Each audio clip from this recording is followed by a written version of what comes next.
안녕하십니까. 청소년 상담사 상급 시험에서 출제된 2020년도 학습이론 필수 과목인데요. 기출문제 풀이 들어갑니다. 2교시의 첫 번째 과목이죠. 그래서 우리가 1번부터 스타트가 됩니다. 1번부터 25번 문제까지 보도록 하겠습니다. 전반적인 평은 쉬운 문제는 정말 쉽고요. 약간 어려운 문제가 있는데 13문제의 전반부와 12문제의 후반부를 봤을 때 13문제의 전반부가 조금 어려운 문제가 좀 더 있다, 이렇게 말씀드릴 수 있겠습니다. 학습이론은 여러분들이 가장 어려워하는 과목 중에 하나인 것 같습니다. 물론 여러분들이 전공이 무엇이냐에 따라서 약간 다를 수 있어요. 교육학을 전공하신 분들, 심리학을 전공하신 분들은 약간 쉽게 접근하시지만 나머지를 전공하신 분들은 학습이론이 좀 어렵다, 이런 이야기를 많이 하십니다.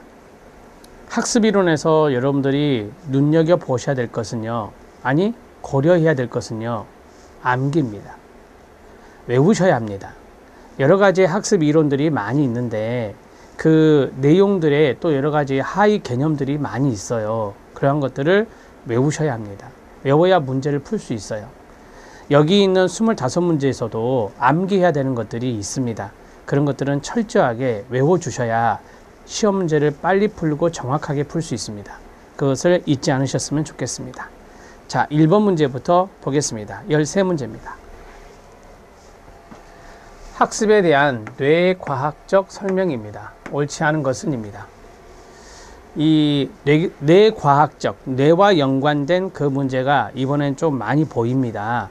그런 것들을 이번 시험의 특징이라고 볼 수 있는데요. 도파민은 정적 강화와 관련된 신경 전달 물질입니다. 그러니까 일종의 보상 신호에 민감한 것이 바로 이제 도파민이라는 것이다 라고 보시면 됩니다. 강화물이 있잖아요. 1차 강화물이든 2차 강화물이든 강화물이 있으면 도파민이 활성화됩니다. 도파민의 활성화, 이렇게 정리하시면 되겠습니다. 자, 맞습니다. 그 다음에 아세틸콜린입니다. 아세틸콜린은 치매와 연관성이 있죠. 알츠하이머 치매와 연관성이 있어요. 기억과 연관성이 있겠네요. 세로토닌도 마찬가지, 기억과 관련된 신경 전달 물질입니다. 이런 걸 외우셔야 됩니다. 아세틸콜린과 세로토닌은 기억, 이런 식으로 정리하셔야 돼요. 우방구가 손상이 되면 신체의 왼쪽 부분에 영향을 받죠. 오케이. 자, 우방구가 손상되면 왼쪽, 그 다음에 좌방구가 손상되면 오른쪽에 영향을 받습니다. 맞습니다. 이거 4번은 예전에도 시험에 나왔었어요. 뇌의 쾌락 중추에 직접적으로 전기 자극을 가하는 강화 절차를 실시했어요. 여러분 해설해 보면 올즈와 밀러의 실험이 있습니다. 그러니까 우리가 쾌락 중추를 플레저 센터라고 하거든요. 이 플레저 센터, 쾌락 중추를 이제 보상회로라고도 해요. 보상회로 라고 하는데, 회로입니다. 회로라고 하는데, 뇌의 딱 중간 정도의 쾌락 중추가 있다고 해요. 여기에 전기 자극을 주잖아요. 그러면 강화가 되는 겁니다. 쾌락 중추이다 보니까, 자, 강화가 되어서 그 올즈와 밀러의 실험에서 쥐의 뇌에 이것을 해봤는데, 그 쥐가 쭉 관찰을 해보니 시간당 평균 2000번씩 레버를 누르더라 라고 하는 겁니다. 레버를 누르면 전기 충격이 들어가게 해서 쾌락을 느끼게 한 거예요. 그래서 시간당 평균 2000번씩 누르더라. 그런데 여기 보면 자극이 종료되었어요. 자극이 종료되었어요. 자, 소거가 급격하게 일어나지 않는다? 틀렸습니다. 이게 우리 시험에 이제 출제가 된 건데, 소거 급격히 나타납니다. 소거가 급격히 나타난다. 여러분 해설해 보면은 4번에 소거는 급격하게 나타난다, 일어난다 라고 되어 있습니다. 자극이 종료되면 그게 싹 없어지는 거예요. 이렇게 정리하시면 되고, 거울 뉴런은 인간이 아닌 다른 동물에게도 발견된다라고 해요. 영장류, 조류, 영장류나 뭐 원숭이 이런 그 다음에 조류 여기에서 발견된다 해요. 물론 인간에게도 있고요. 자, 거울 뉴런, 거울 미러요, 신경세포라고도 합니다.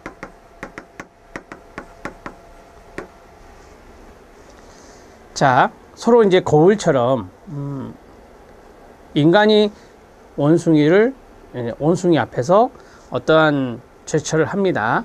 그러면 특정한 움직임을 이제 보고 있겠죠. 특정한 움직임이 있고 그 다음에 그것을 앞에서 관찰하는 사람이 있을 거 아니에요. 그죠? 그러면 특정한 움직임이 일어날 때, 수행할 때와 다른 개체 앞에 있는 그 다른 개체가 관찰을 하고 있잖아요. 그 관찰할 때 활성화되는 신경세포라고 합니다. 그래서 앞에 있는 사람을 따라하는 거예요. 그러한 것들을 이제 거울 신경세포, 거울 뉴런이라고 하는데, 이제 서로 이제 비추니까 이제 그렇게 이야기를 한 거예요. 미러라고 한 건데, 여기에서는 인간뿐만 아니라 영장류, 조류, 동물에서도 이런 것들이 연구된 것이 있습니다. 자, 그래서 5번 질문 맞고요. 다음은 4번입니다. 2번 문제 들어갑니다. 뇌의 가소성입니다. 뇌가소성, 신경가소성이라고도 합니다. 플라스티시티라고 하는 것이죠. 이 플라스티시티는요, 재조직이라든지 수정하는 것을 말해요. 여기 보면 우리는 환경의 영향을 많이 받습니다. 그렇죠? 그러면 환경의 영향을 받는데 우리의 뇌신경, 뇌세포는요, 오래되면 쇠퇴하기도 하잖아요. 그런데 새로 만들어지기도 한대요.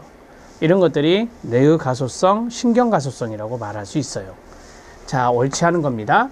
신경가소성은 경험의 결과로, 다른 말로 환경, 학습 이런 것이 되겠죠.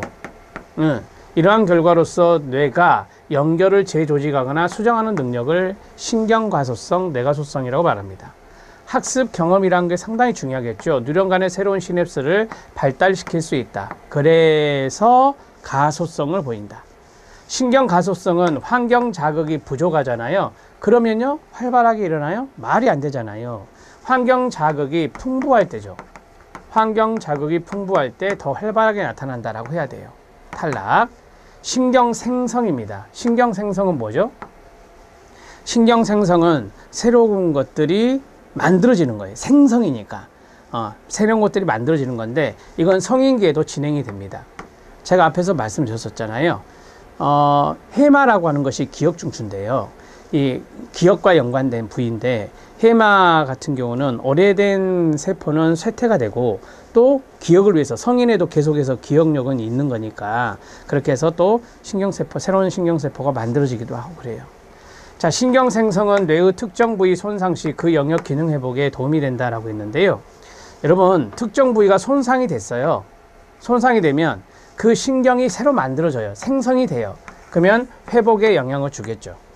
이해되시죠? 그래서 아주 조금씩 신경세포가 자라난다, 생성이 된다 라고 하는데, 이러한 것들이 기능 회복에 도움이 되겠죠. 맞습니다. 다음은 3번입니다. 쉽게 접근하세요. 쉽게. 3번 문제 들어갑니다. 3번 문제는 각성에 대한 부분인데요. 자, 각성에 대한 부분으로서 옳은 것을 고른 것은입니다. 우리가 이제 각성 하면은 여기 보면 유형이라고 되어 있는데, 여키스 도슨 법칙, 여키스 도슨 법칙에 의하면, 이걸 좀 먼저 말씀드리면 좀 이해가 빠르니까, 두 가지예요. 하나는 각성 수준이고 하나는 수행 수준인데, 여기가 이제 수행 수준이고 여기가 각성 수준이라고 하거든요. 이걸 유형이라 하지 않고요, 역유형이라고 그래요. 이렇게 역유형. 그래서 각성 수준이 적절할 때 수행 수준도 높다라고 하는 거예요. 각성 수준이 너무 낮거나 각성 수준이 지나치게 높으면 오히려 수행 수준은 떨어져요. 이렇게 떨어집니다. 이해되셨죠? 오케이. 유기체가 현재 경험하는 가로, 내적 에너지 수준을 각성이라고 합니다. 우리가 각성한다. 그러면 내적 에너지예요. 내적 에너지 수준이 높아지는 거다라고 보시면 되고요. 각성 수준이 지나치게 높으면 공황 상태를 경험할 수 있다. 그렇죠. 각성이 너무 높으면 공황장애라고 하는 공황 상태에 빠질 수 있다라고 하는 거예요. 그래서 심계, 항진 이런 것도 일어나고 호흡의 곤란 이런 것도 일어날 수 있겠죠. 지금 기억, 니은 모두 맞고요. 이것은 틀렸죠. 역유형이라고 해야 돼요. 역유형. 이게 역유형이잖아요. 역유형. 그 다음에 망상활성계. 이 망상활성계를 우리가 뇌관각성계라고도 합니다. 그럼 힌트 나왔네요. 이렇게. 망상활성계는요, 뇌의 전체 영역에 분포되어 있어요. 그래서 여기 나온 대로 각성이라든지 집중 이런 것에 관여한다고 그래요. 그래서 망상활성계는 각성, 흥분, 집중 등에 관여하는 것이에요. 이것도 외워야 되죠. 망상활성계는 각성 이런 식으로 외워야 된다고요. 외울 수밖에 없어요, 여러분. 이걸 어떻게 이해를 합니까? 그래서 망상활성계는 뇌관각성계라고도 하는데, 자, 망상활성계는 각성에 관여하구나. 이렇게 정리를 하십시오. 기억, 니은, 니을입니다. 답은 죄송합니다. 니을이 빠졌네요. 그죠? 니을을 넣어주세요. 기억, 니은, 니을입니다. 답은 5번입니다. 자, 4번 문제 들어가겠습니다. 4번 문제는 파블로프의 고전적 조건 형성입니다. 이반 파블로프의 고전적 조건 형성은 시험에 잘 나오는데요. 옳은 것을 고른 것은입니다. 자, 첫 번째는 조건 자극이 있습니다. 새로운 중성 자극이 유사할 때라고 했어요. 자, 보세요. 종소리가 있어요. 이 종소리와 새로운 중성 자극, 유사한 자극이 있다. 종소리를 조건 자극이라 하고 이와 유사한 자극이 있다라고 했어요. 왜? 유사할수록 그랬잖아요. 변별이요? 아니죠. 변별은 구분하는 거잖아요. 일반화의 가능성이 높아진다라고 해야 돼요. 일반화의 가능성이 높아진다. 이런 식으로 정리를 할 수 있습니다. 이해되셨죠? 네. 기억 탈락. 무조건 자극은 먹이, 중성 자극, 간의 연결에 관심이 있다. 네, 맞습니다. 자, 우리가 무조건 자극을 unconditioned stimulus. 그죠? 오케이. unconditioned response. 무조건 반응이죠. 여기에다가 UCS가 여기에서 먹인데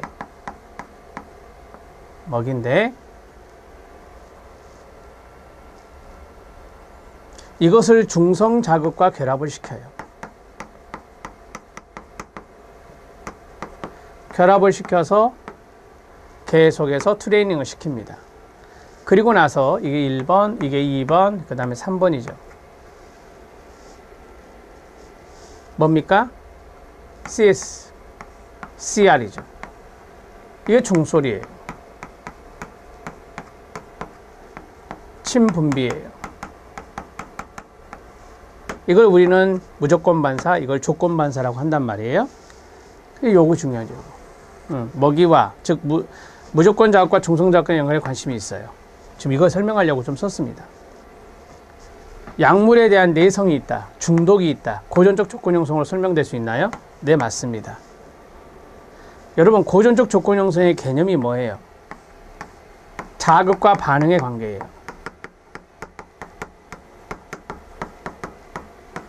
자극과 반응의 관계라고요.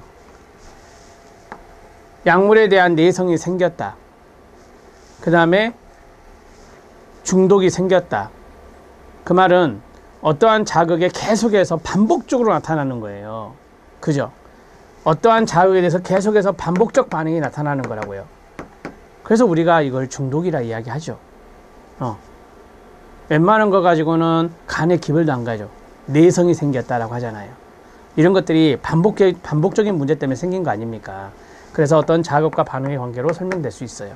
내성과 중독은 맞습니다. 레스콜라 와그너의 모형은 잠재적 억제를 설명할 수 있다라고 했는데, 이 레스콜라 와그너를 이론에서도 말씀을 드렸어요. 이거는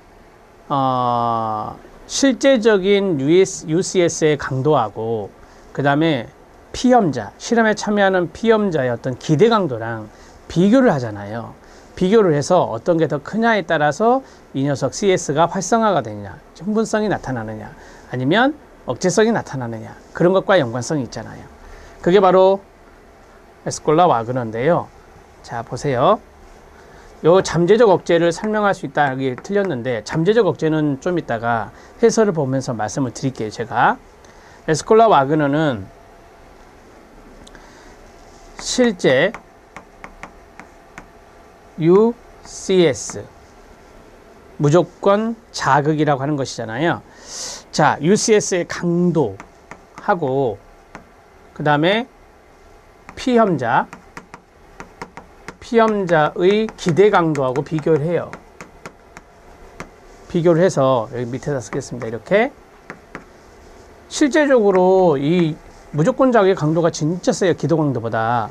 그러면 이 CS는 흥분성이 높아지겠죠. 흥분성이 높아진다 이거예요. 자, 그 다음에 이거는 피험자의 기대 강도가 더 커요. UCS가 무조건 자극이 별로 강도가 약해. 따라서 이거는 조건 자극에 억제성이 나타난다라고 하는 거죠. 억제성이 증가한다라고 하는 거예요. 이거 배우셨잖아요. 이해되셨죠? 잠재적 억제는 뭐냐면, 이 잠재적 억제는 사전의 경험이 영향을 주는 거예요. 그래서 한번 써보세요. 사전 경험이 조건 형성을 방해하는 거예요.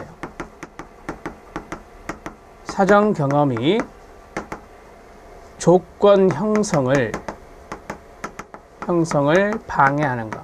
간단히 말하면 이거예요. 그걸 이제 잠재적 억제다, 이렇게 이야기하는 것입니다.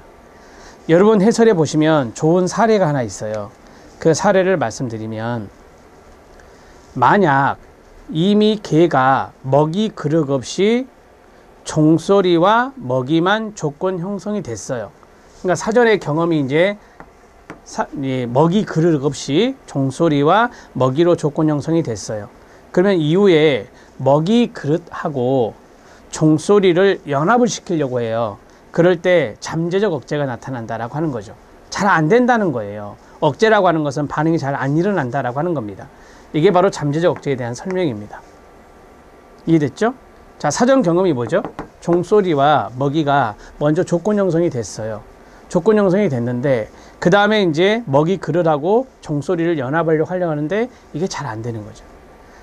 그래서 잠재적 억제가 나타난다. 그러면 잠재적 억제의 개념은 뭐냐? 무조건 자극하고 먹이죠. 먹이 그릇. 아까 그 사례 본다면 무조건 자극은 먹이 그릇인데 이것이 연합된 적이 없었잖아요. 처음에는 먹이 그릇이 아니었으니까. 자, 그리고 이런 없는 종소리, 중성 자극은 이미 조건 형성이 되어 있다면 조건 자극, 조건 반응의 연합을 일으키기가 어렵다라고 하는 것을 이야기하고 있습니다. 이해되셨어요? 네. 간단하게 이거예요. 사전 경험이 조건 형성을 방해하는 것을 잠재적 억제를 해요. 레스콜라 와그너와는 상관이 없다. 자, 그러면 레스콜라 와그너는 우리가 앞에서 UCS, CS 나온 걸로 봐서는 그렇죠. 이건 고전적 조건 형성과도 연관성이 있어요. 고전적 조건 형성과 관련이 있다. 다만 잠재적 억제를 설명하는 것은 아니다. 이렇게 정리하십시오. 자, 그러면 니은과 디귿이 맞는 내용이 되죠? 답은 3번입니다. 자, 5번 문제 들어가겠습니다. 내재적 동기. 내재적 동기, 외재적 동기 말하는 사람이 C라고 하는 분인데 옳지 않은 것은입니다. 플로우라고 하는 몰입이 있어요. 몰입. 제가 이제 교육학 박사 논문을 이 학습 몰입 이론을 썼거든요. 플로우 이론을 썼는데 이 플로우라고 하는 것은 내재적 동기에 해당된다. 네, 맞습니다. 여러분, 이 플로우라고 하는 것들의 안에는 뭐가 숨겨져 있냐면 즐거움이란 게 있어요. 즐거움. 즐거움이라고 하는 것이 있어요. 이 즐거움이라는 것은 내적인 부분이잖아요. 그래서 내재적 동기에 해당된다라고 해요. 이거는 좀 팁으로 말씀을 드렸어요. 그 다음에 내재적 동기가 높을수록 외재적 동기는 낮아진다라고 했는데, 여러분 해설을 보시면 외재적 동기가 외부로부터 주어지는 거잖아요. 그죠? 근데 이게 불필요해요. 그러면 내재적 동기도 낮춘다라고 해요. 근데 기대하지 않았던 보상이 생겼어요. 기대하지 않았던 보상이 불필요한 건 아니죠. 기대하지 않았던 보상이 외재적 동기인데 이런 것을 받았다. 그 다음에 긍정적인 언어 피드백을 받았다. 칭찬. 이런 것들을 받으면 또 내재적 동기는 올라가요.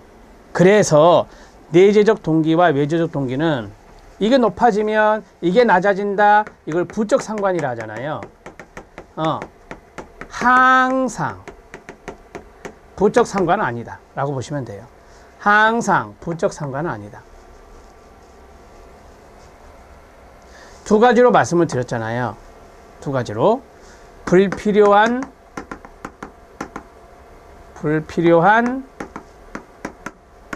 외재적 보상은 내재적 동기를 낮추기도 해요. 그랬죠? 자, 그 다음에 예상치 못한 외재적 보상. 대표적인 게 칭찬이잖아요. 이건 내재적 동기를 높인다라고 합니다. 이거는 외재적 보상이 주어졌잖아요. 그러니까 이거는 부적이라 말할 수 있지만, 이거는 이것도 외재적 보상이 주어졌잖아요. 근데 내재적 동기가 높아졌단 말이에요. 따라서 이거는 정적 상관이라 말할 수 있죠. 그래서 어떤 경우는 정적 상관이 볼 수도 있으니 항상 부적 상관이라고 말하면 안 돼요. 지금 저 2번 지문 자체가 부적 상관이에요. 이렇게 못을 박으면 안 된다 이거죠. 자, 그 다음에 내재적 동기는 시간이 경감에 따라 달라질 수 있다라고 했어요. 네, 맞습니다. 성취감이라든지 만족감이라든지 즐거움이라든지 이런 거 시간이 지나면 좀 이렇게 퇴색되기도 해요. 그 다음에 과제를 선택할 수 있는 자율성이에요. 자율성. 이 자율성은요, 우리가 자기주도적 학습 이런 거 있잖아요. 자기주도적 학습이 이게 자율성이 주어진 거거든요. 이 내재적 동기가 높아진다라고 하죠. 네, 맞습니다. 그런 경향이 있다라고 하는 거예요. 내재적으로 동기화된 과제에 끊어요. 외적 보상이 더해지면은 이 내재적 동기가 감소할 수 있다라고 해요. 다섯 번째 같은 경우는 이미 내재적으로 동기화가 됐어요.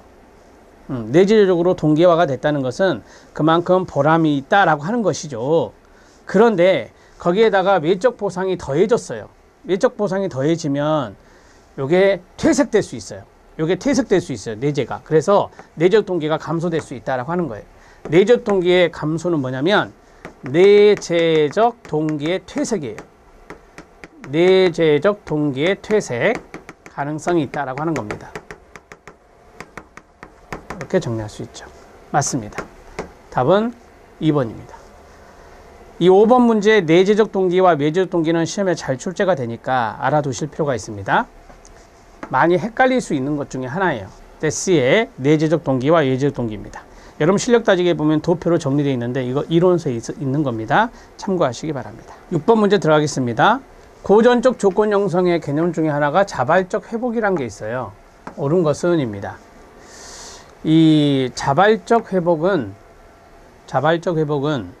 조건 형성이 되었다가 이게 이제 소거가 됐어요. 사라졌는데 여러분 해설에 나온다시피 일정 시간이 지난 다음에 이 조건 자극, 종소리를 다시 줬더니 다시 나타나는 거예요. 네, 이런 것들이 이제 자발적인 회복이다.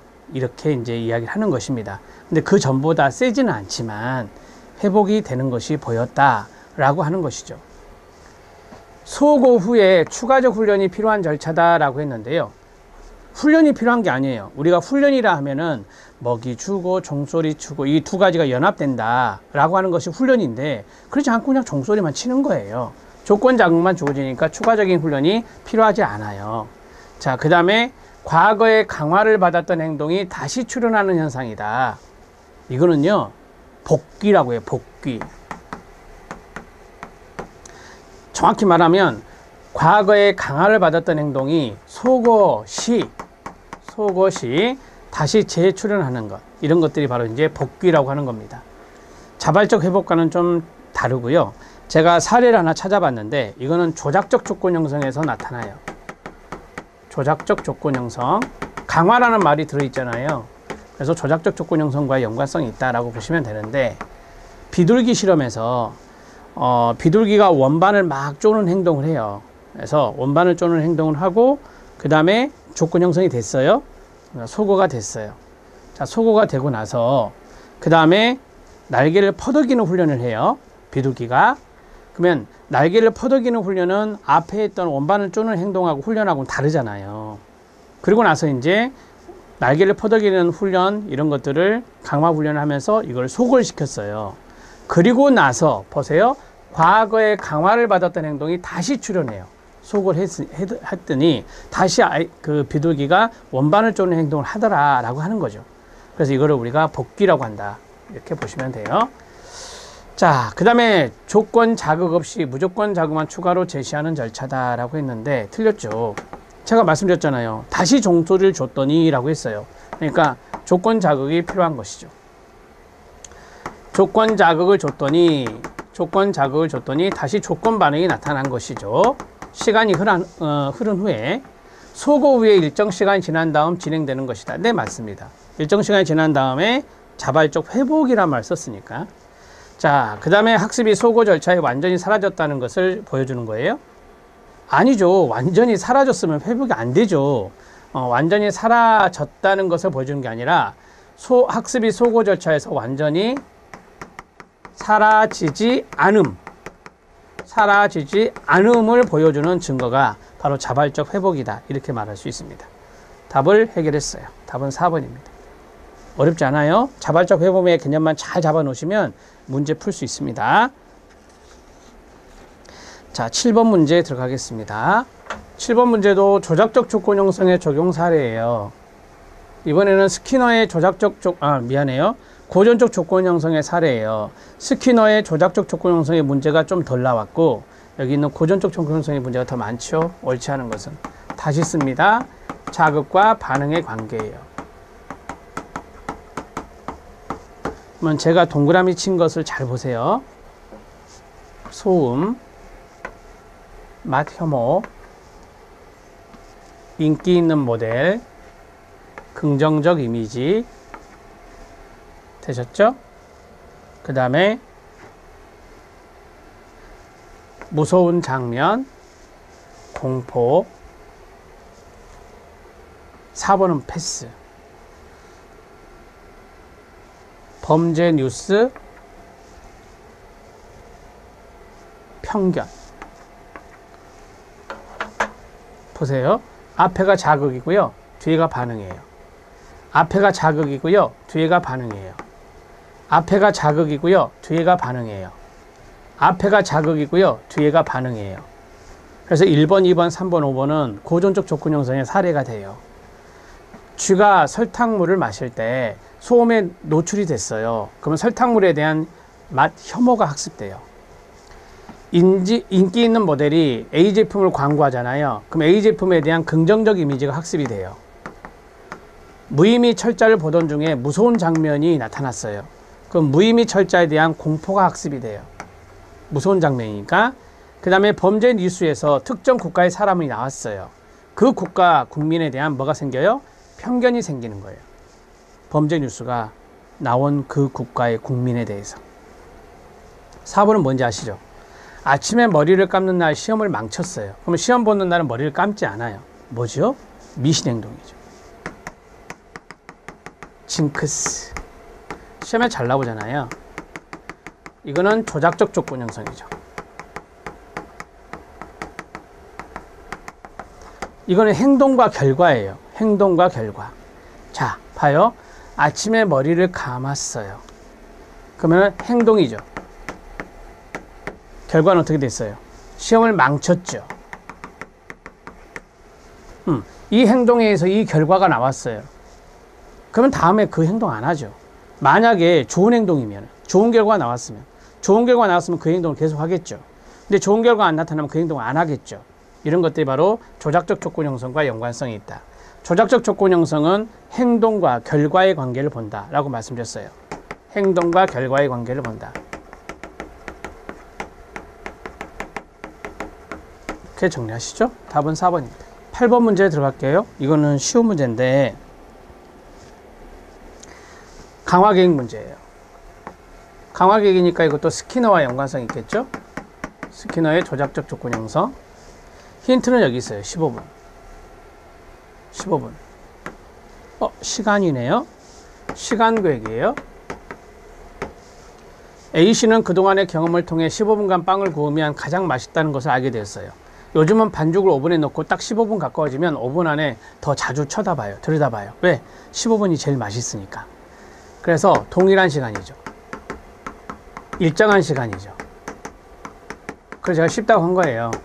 고정간격입니다. 고정간격 리스판스 스케줄 강화계획입니다. 이렇게 정리. 고정간격 레인포스먼트 스케줄. 답은 4번입니다. 하나씩 써드릴게요. 변동 비율 강화는 뭐예요? 이게 이제 반응률이 제일 높죠. 반응률이 가장 높아요. 가장 높고, 이거는 일정하지 않은, 그럼 평균이라고 그래요. 그래서 평균적인 횟수. 고정 비율은요, 일정한 횟수. 시간이 아니에요. 비율은 횟수예요. 변동 간격은 평균 시간이죠. 일정하지 않은 시간이니까 평균 시간. 고정 간격은 일정한 시간. 이렇게 정리할 수 있어요. 연속 강화는 계속 주는 거예요. 1번부터 4번까지가 간헐적 강화 계획이죠. VI, VR, FI, FR.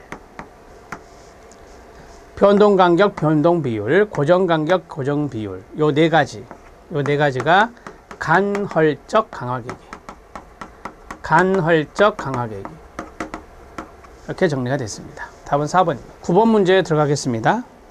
9번 문제는 여러분들 실력 따지기에 나오는 그 도표를 집중적으로 봐주시고요.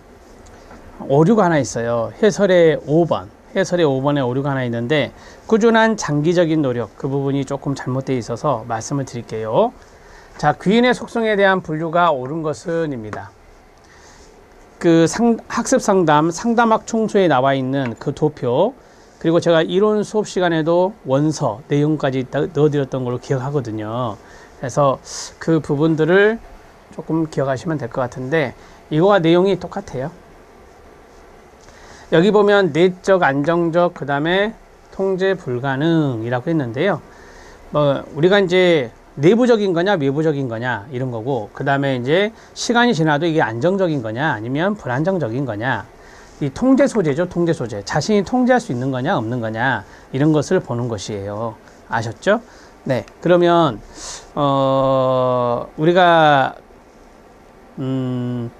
도표로 한번 정리를 해보면, 도표로, 해설에 나와 있는 그 도표를 좀 보셔도 돼요.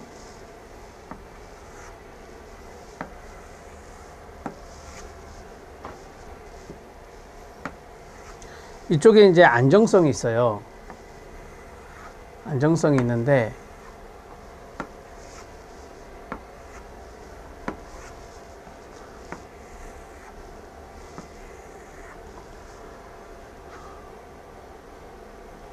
구분이라 할게요. 구분이라고 쓰고, 그 다음에 여기 부분에 통제 가능을 쓰고요. 그렇게 돼 있죠? 통제 소재. 이렇게 하지 말고 헷갈리시니까 여기를 내적이라 하고 여기를 외적이라 하고, 그럼 여기는 안정, 여기는 불안정이라고 쓸게요. 자, 이게 이제 통제 가능, 통제 불가능. 내적인 것에 통제 가능한 것이 있고 통제 불가능한 것이 있고요. 외적에서 통제 가능한 것이 있고 통제 불가능한 것이 있어요. 이렇게 있어요. 그럼 우리가 이제 여기 안에다가 집어넣는 거예요. 내적인 것을 먼저 생각을 해보고 외적인 것을 먼저 생각을 해보자. 그럼 내적인 것에 뭐가 있느냐? 능력이라고 하는 거, 노력이라고 하는 거, 자기 자신의 기분이라고 하는 거, 이런 것들이 다 내적인 것이죠. 그래서 뭐 적성이란 것도 있어요. 적성이란 것도 있는데 여기 보면은 적성이라는 단어가 들어 있었어요. 능력이나 적성. 그래서 여기 이제 적성 부분이 있는데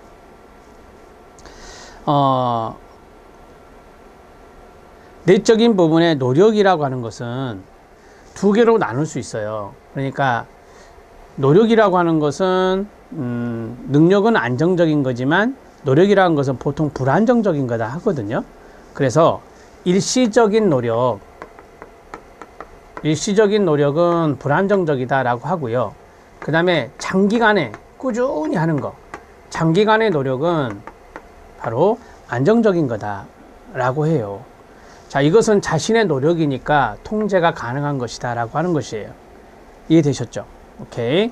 자, 그 다음에 이제 능력이라고 하는 것이 있어요. 능력이라고 하는 것은 보통 우리가 선천적인 능력이라고 많이 말을 하잖아요. 특수 능력이라고 하잖아요. 이런 것들이 바로 능력과 적성인데 이거는 통제 불가능한 요소에 들어갈 수 있어요. 통제 불가능한 요소인데 이것은 상당히 안정되어 있는 거죠. 적성이 잘 변하지 않고 능력이 변하지 않고 이런 말 많이 들어보셨잖아요. 그래서 안정적인 부분이다 라고 하는 거예요. 그래서 여기에 능력과 적성이 들어가요. 능력과 적성이 들어간다 이렇게 보시면 되고요.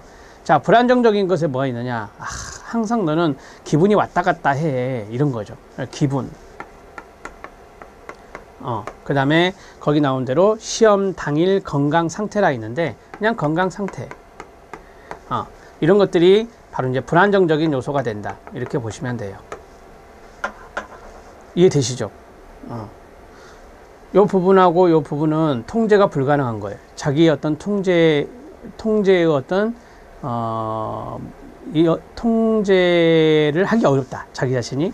여기는 자기가 통제할 수 있는 부분이에요. 노력은. 그래서 머릿속에 노력이라는 단어를 조금 잘 기억하시되 이게 장기적이냐 일시적이냐.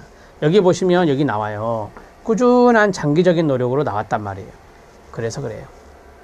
자, 외부적인 것을 보려고 해요. 외부적인 것은 뭐 운이라든지 과제 난이도라든지 그 다음에 뭐 선생님의 편견, 선생님이니까 외부적인 거잖아요. 그 다음에 다른 사람의 도움 이런 것들이 여기에 들어갈 수 있어요. 그래서 통제 불가능한 것을 먼저 해볼게요. 통제 불가능한 것은 과제 난이도라든지 그거는 이제 내가 통제할 수 없는 거잖아요. 운도 통제할 수 없는 거예요. 그죠? 그러면 과제 난이도 같은 경우는 되게 난이도가 좀 조절되어서 나오는 게 일반적이라서 안정적인 것에 과제 난이도, 통제 불가능에 과제 난이도가 들어가요. 난이도가 들어가고 운이 여기에 들어가죠. 운이라는 것은 불안정적인 거예요. 상당히 불안정적인 것이고 운이 있다가도 없는 것이니까 그래서 운은 불안정적인 것이고 통제 불가능한 요소에 들어간다. 이렇게 보시면 됩니다. 자, 이제 아까 말씀드렸던 교사의 편견이라든지 다른 사람의 도움이란 게 있었어요. 우리가 이제 되게 사람이 편견을 갖고 있다 그러면 그게 잘 고쳐지지 않는다 라는 말을 많이 하죠. 그래서 여기에 편견이라고 하는 것이 들어가요. 편견이 안정적인 것이다 라고 하는 것이고요. 자, 타인의 도움이라고 하는 것. 운이 있다 없듯이 타인의 도움도 있다 없을 수 있어요. 그래서 이건 불안정적인 거다. 이렇게 정리할 수 있습니다. 자, 간단하게 말씀드렸어요. 요걸 가지고 이제 요 문제 풀면 돼요. 요 내용을 이해하셨으면 된다고요. 자, 여기는 통제가 불가능한 요소입니다. 이건 통제가 가능한 요소예요. 자기 자신이 통제가 가능한 요소에 이 두 가지가 들어가는데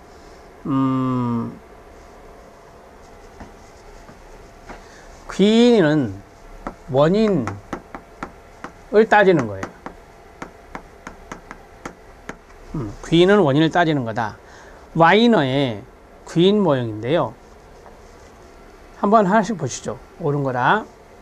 능력 적성 여기입니다. 내적 맞나요? 안정적 맞나요? 통제 불가능 맞나요? 여기 보세요. 내적 맞나요? 안정적 맞나요? 통제 불가능 맞나요? 네. 과제 난이도. 내적 맞나요? 네. 불안정적 틀렸죠. 이게 안정적이에요. 통제 가능하나요? 아니, 통제 불가능해요. 자, 그 다음에 운이나 우연한 기회가 있어요. 운만 보시면 돼요. 운 외적 맞나요? 네. 안정적 맞나요? 아니, 불안정적이다. 통제 불가능 맞나요? 네. 자, 그 다음에 시험 당일 기분 상태가 나왔어요. 시험 당일 건강이나 기분. 여기 있네요. 외적 아니죠. 내적에 들어가요. 안정적인가요? 아니, 불안정적이다. 통제 가능 맞나요? 아니요, 통제 불가능. 세 개 다 틀렸어요. 그 다음에 꾸준한 장기적인 노력이에요. 장기적인 노력은 내적 맞나요? 네. 불안정적 맞나요? 아니, 안정적이라고요. 이걸 안정적. 통제 불가능 맞나요? 통제 가능하죠. 노력은 통제가 가능해요.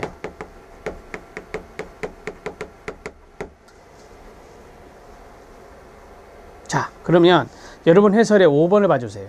5번을 보면 꾸준한 장기 노력에 내적 돼 있고 그 다음에 불안정적이라고 되어 있어요. 이거를 안정적으로 바꿔주세요. 이걸로 수정하셔야 돼요. 안정적으로 수정하시고 통제 가능은 돼 있습니다. 요거 부분 틀렸고요. 자, 답은 1번입니다. 되셨죠? 네. 요거 하나 잘 알아놓으시면 돼. 이건 또 나옵니다. 시험에. 간단하게 나오기도 하고 이렇게 좀 어렵게 나오기도 하니까 이거 하나 도표 잘 알아놓으시면 됩니다. 10번 문제 들어가겠습니다. 이거 외워야 되는 건지 아시죠? 10번. 뇌의 구조와 기능에 관한 관계인데요. 옳지 않은 것은 이다. 편도체는 정서 기억과 연관성이 있어요. 맞고요. 해마는 새로운 기억을 저장하는 거 맞습니다. 편도체와 해마 꼭 기억하셔야 돼요. 시험에 잘 나오니까 알아두셔야 되고요. 자, 그 다음에 이 해마는요, 서술적 기억과 연관성이 있습니다. 우리가 서술적 기억에 일화적 기억 이런 것이 있고요. 그죠? 그러면 어떤 일화가 있으면 그것이 내 기억에 새롭게 저장이 되잖아요. 그래서 새로운 기억을 저장하는 것이 해마고 소술적 기억과 연관성이 있어요. 그래서 이게 틀린 거예요. 그래서 2번이 틀린 거예요. 2번에 있는 기저핵이 있잖아요. 기저핵. 기저핵은요, 절차적 기억이에요. 우리가 운전을 할 때 습관적으로 절차를 밟잖아요. 자전거를 탈 때 습관적으로 절차를 밟잖아요. 이게 다 기억 속에 있는 거예요. 이런 것들이 다 기저핵이 담당하는 거예요. 여러분 해설에 보면 그런 내용이 있어요. 기저핵은 수위운동이나 절차기억이나 안구운동이나 인지, 감정 등의 기능을 수행한다고 되어 있습니다. 아, 절차적 기억은 기저핵, 소술적 기억은 해마. 이런 식으로 외우시고요. 자, 그 다음에 두정엽이 있어요. 두정엽은 공간적 특성에 대한 사고. 네, 맞습니다. 우리 공간적 사고라고 하잖아요. 공간적 사고와 연관성 있는 것이 두정엽이다. 두정엽 하면 또 생각나는 게 신체, 체감각입니다. 체감각.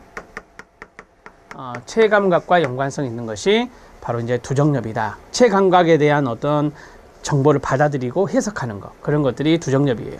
전두엽은 유명하죠. 학습 전략이나 주의 집중 등 의식적인 사고 이런 것들이죠. 목표를 설정하고 목표를 수립해서 하나씩 해나가는 그런 계획들 이런 것들이 여기에 들어가고 주의 집중하는 것도 전두엽입니다. 맞습니다. 답은 2번 이렇게 정리를 하시죠. 축두엽은 청각과 연관성이 있고요. 그 다음에 후두엽은 시각과 연관성이 있어요. 이 정도의 단어만 좀 알아놓으시죠.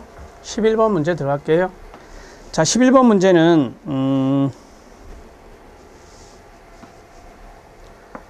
다음 내용에 해당되는 이론 원리는 뭐냐? 시험에 많이 나왔던 겁니다.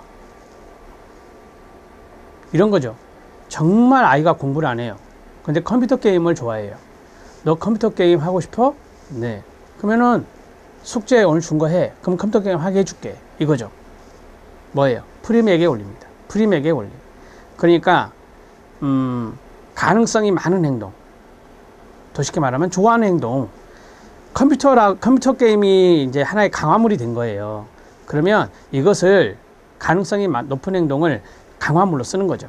그래서 이제 그것을 하고 싶어? 그러면 이걸 해. 그러면 그걸 하게 해줄게. 라고 하는 겁니다. C 학생은 매일 영어 공부를 1시간씩 하기로 했습니다. 하지만 이 목표가 잘 지키지 않았어요. 영어 공부를 1시간씩 해야만 자신이 좋아하는 게임을 하는 것으로 바뀌었습니다. 아, 공부를 하면 게임을 하게 해준다라고 하는 거죠. 그 영어 공부를 자주 하게 됐어요. 답은 5번 프리맥의 원리입니다. 이해되시죠? 이런 문제 많이 나왔어요. 그러니까 프리맥의 원리는 여러분들 기본적으로 알아놓으셔야 되고요. 프리맥의 원리 개념이 가능성 높은 활동이 가능성이 낮은 활동에 대해 강화물이 될 수 있다라고 하는 것입니다. 자, 이것은 뭐 여러분들이 아실 것 같고,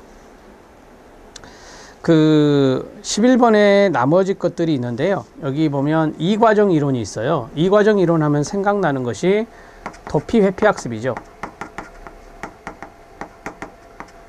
도피 회피 학습 이런 것들이 여기 들어가요. 그래서 이제 우리가 마우러의 도피 회피 학습인데 여기 안에는 고전적 조건 형성과 조작적 조건 형성이 같이 결합되어 있다라고 하는 거죠. 그래서 이과정 이론이다 이렇게 이야기를 하는 것입니다. 이론에서 말씀드렸으니까 넘어가죠.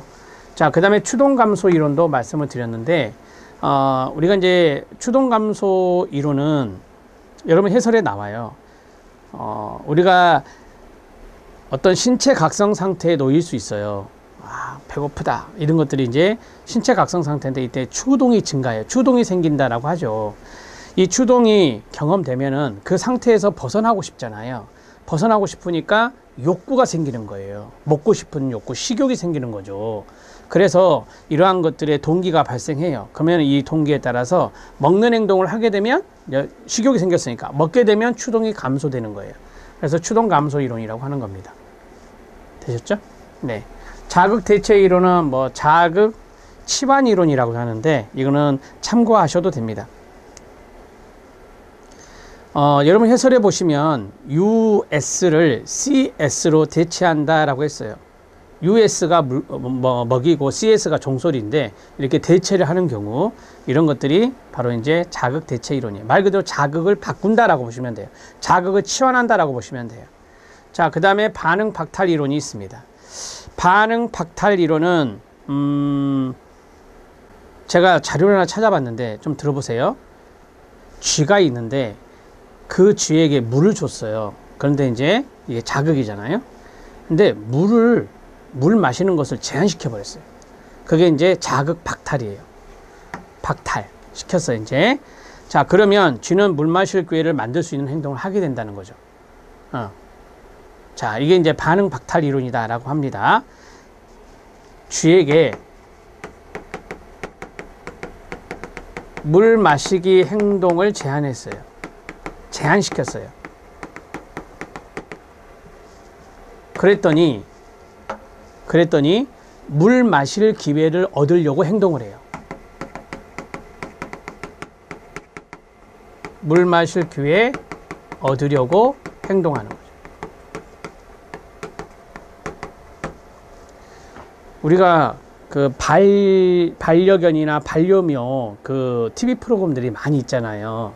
그러면은 그 반려견이나 반려묘들이 어떤 것에 대해서 제한이 가해지면 그것을 받기 위해서 또 어떤 행동을 해요. 그런 것들이 이제 반응 박탈 이론에 나오는 하나의 사례들이다. 이렇게 보시면 됩니다. 자, 넘어가 되죠? 이제 다 했죠? 오케이. 11번의 답은 5번입니다. 12번 문제 들어갑니다. 학습된 무력감입니다. 학습된 무력감은 셀리그만이 대표적인 학자죠. 여기에 관한 설명으로 옳은 것을 고른 것은 입니다. 학습된 무력감은 리을을 먼저 볼게요. 통제 불가능한 상황이에요. 혐오 자극이 반복적으로 노출됐어요. 정말 힘들겠죠. 내가 이러지도 저러지도 못해요. 통제할 수 있는 상황이 아니에요. 근데 계속해서 혐오 자극이 들어옵니다. 엄청 힘들지 않을까요? 오케이. 그래서 학습된 무기력이 생긴다.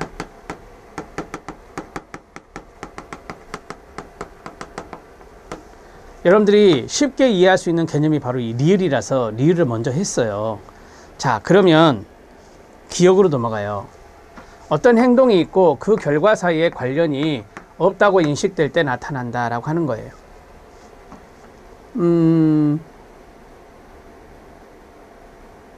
예를 하나 들어보면 이건 좀 잔인할 수 있는데 제가 이제 자료를 찾다가 읽어본 거예요. 코끼리, 서커스단에 코끼리가 있는데 그 코끼리를 묶어놨어요. 정말 이제 강철로 된 것에 이제 코끼리가 등치가 크니까 묶어놨단 말이에요. 못 움직이도록 묶어놨는데 그래서 막 저항하죠. 저항을 합니다. 그러면 여기에 대해서 좀 풀어주든지 해야 될 거 아니에요.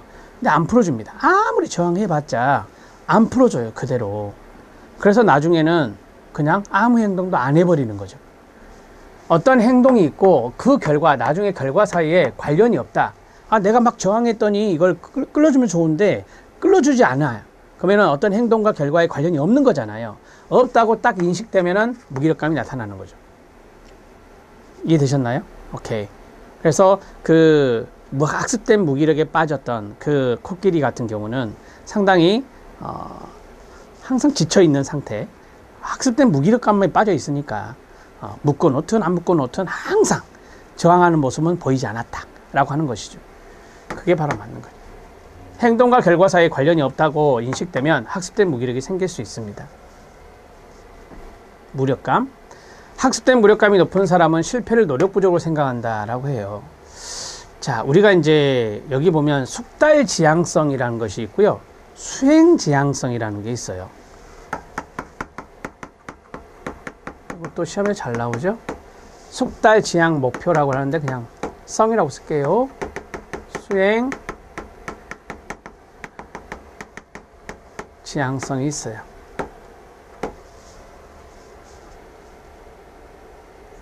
이게 막 헷갈려요, 어쩔 때는. 그래서 이게 노력이고요. 이게 능력이거든요. 노력을 강조하는 것은 숙달지향성이고 능력을 강조하는 것은 수행지향성이라고 해요. 그래서 앞에 글자를 따지면 노숙, 수능이죠. 여기는 수능이고 여기는 노숙이에요. 이런 식으로 외우셔도 좀 도움이 되긴 될 겁니다. 헷갈리신 분들은. 그래서 디귿 지문을 다시 니은 지문을 다시 보시면 학습 무력감이 높은 사람 있잖아요. 노력 부족이라 했잖아요. 이 노력 부족은 여기 숙달지향성이에요.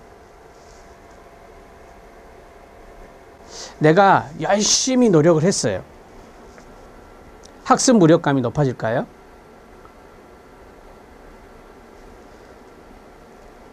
여러분 해설을 잠깐 보면 노력을 해도 성적이 잘 높아지질 않는다 라고 이제 생각이 된다면 반대로 생각을 해보세요. 내가 노력을 많이 했어요. 성적이 오르지 않아요. 그러면 학습 무력감 생기죠. 다시 할게요. 이 지문이 약간 헷갈리니까. 내가 노력을 많이 했어요. 아까 그 코끼리 사례 들어보세요. 생각해 보세요. 내가 노력을 엄청 많이 했거든요. 근데 성적이 안 올라요. 그러면 학습 무력감 생겨요, 안 생겨요? 생기겠죠. 자세히 보시면 실패를 노력 부족으로 생각한다라고 했잖아요. 아니라니까요. 노력을 많이 했는데도 불구하고 학습 무력감이 생겼잖아요. 이해되시죠? 오케이. X에 이게. 자, 그 다음에 여기 보면 숙달 지향성이 높은 사람에게서 나타날 가능성이 높다라고 했어요. 그럼 이것이 숙달이고 이것이 수행이거든요. 그래서 여기에 해당되는 사람이 학습된 무력감을 많이 느끼죠. 이렇게 돼요. 숙달 지향성이 높은 사람에게 나타나는 것이 아니라 수행 지향성에 높은 사람이 나타난다. 이렇게 정리할 수 있어요. 아주 쉽게 말씀을 드리면 숙달 지향성의 노력을 강조하는 사람은 무력감을 적게 느껴요. 수행 가능성을 목표로 하는 사람은 학습된 무력감이 많이 나타나요. 그래서 우리가 지도를 할 때, 청소년을 지도할 때, 교육을 시킬 때 숙달 지향성의 목표를 가질 수 있도록 지도하는 게 좋아요. 자신의 능력만 믿고 노력은 하지 않고 하는 것보다는 능력은 좀 떨어지더라도 자신이 노력을 잘 할 수 있고 그 좋은 결과가 나올 수 있게 해주는 것이 더 교육적인 지도 면에서 더 바람직한 거죠. 자, 니은과 디귿은 탈락, 기역과 리을은 맞습니다. 답은 2번입니다. 여기 니은 지문 오해하시면 안 돼요. 니은 지문을 잘 생각해 보시면 내가 열심히 노력했는데도 불구하고 그럼 노력 부족 아니잖아요. 노력을 많이 했잖아요. 노력을 많이 했음에도 불구하고 학습된 무력감을 경험할 수는 있어요. 그쵸? 성적이 안 올랐으면 그럴 수 있잖아요. 그래서 노력 부족으로 생각한다 라고 했는데 이 부분이 잘못됐다라고 하는 것이고요. 만약에 이것을 능력 부족이라고 한다면 이건 또 맞는 것이죠. 왜? 능력 부족이라고 하는 즉 여기 수행 지향성은 능력을 강조하는 거니까 능력이 부족한 사람들은 학습 무력감을 더 많이 느낀다라고 말씀을 드렸었죠.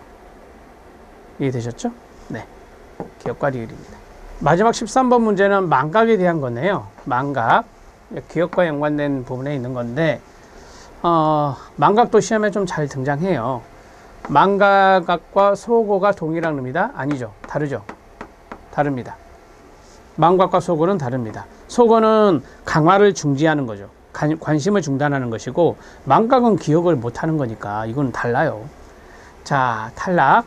그 다음에 두 번째, 순행간섭에 의한 망각은 선행학습량이 많을수록 증가한다라고 했어요. 예, 맞죠. 순행학습은 이렇게 가는 거잖아요. 이전의 것들이 여기에 기억을 못하게 하는 거잖아요. 그러니까 이게 선행학습이란 말이에요. 선행학습이 많으면 많을수록 여기 있는 순행간섭에 의한 망각은 많겠죠. 기억의 왜곡 이론은 억압을 망각의 주된 원인을 본다라고 했는데요.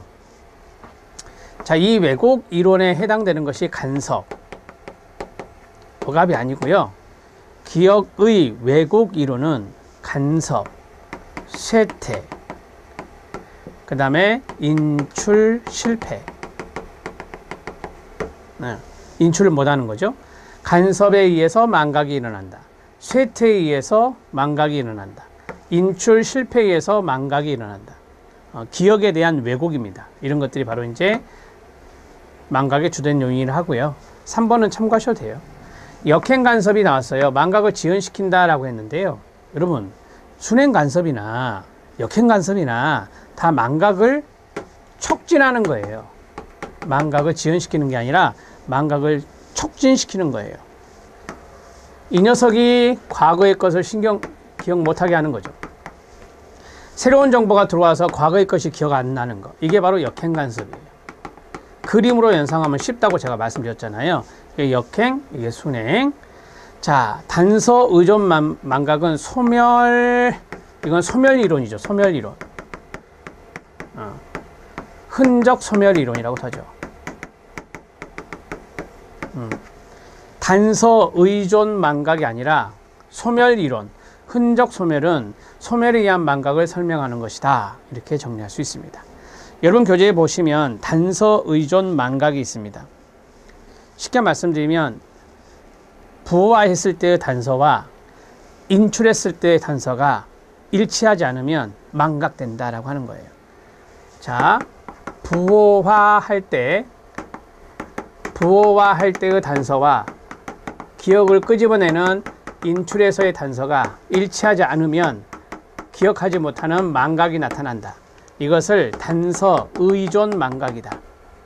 단서 의존 망각이다 라고 합니다. 조금 어려운 개념이어서 좀 적어드렸어요. 우리가 처음에 부호화할 때, 암기할 때의 단서와 뽑아낼 때, 기억을 뽑아낼 때의 단서가 서로 일치하지 않으면 불일치할 때 이거 잘 안 나타나겠죠, 당연히. 그래서 망각이 되는데 이걸 단서 의존 망각이라 한다. 답은 2번입니다. 13번 망각에 대해서 설명해 드렸습니다. 자, 12문제 다음 시간에 보도록 하겠습니다. 열심히 끝까지 잘 따라와 주시기 바랍니다. 수고하셨습니다.